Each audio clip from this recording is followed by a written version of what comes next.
Hi hello friends, నేను ఈరోజు కజ్జికాయలు చేస్తున్నాను. దానికోసం ఒక కప్పు మైదా పిండి తీసుకున్నాను, ఒక గంట ఆయిల్ తీసుకున్నాను. వేడిగా కాచుకోవాలి. కాచుకొని పిండిలో ఉప్పు ఆయిల్ వేసుకొని బాగా కలుపుకోవాలండి.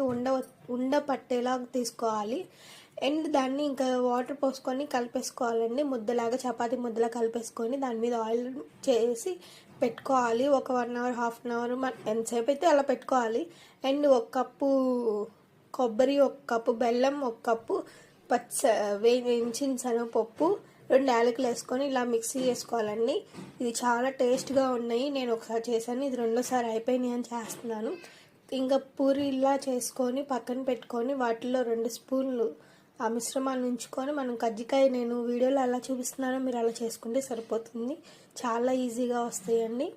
చాలా ఈజీ కూడా ఇది. నేను ఇదే ఫస్ట్ టైం ఇలా చేస్తున్నా, ఇది సెకండ్ టైము. అండ్ వేడి నూనెలో మీడియం ఫ్లేమ్ పెట్టుకొని నిదానంగా వేయించుకోవాలండి.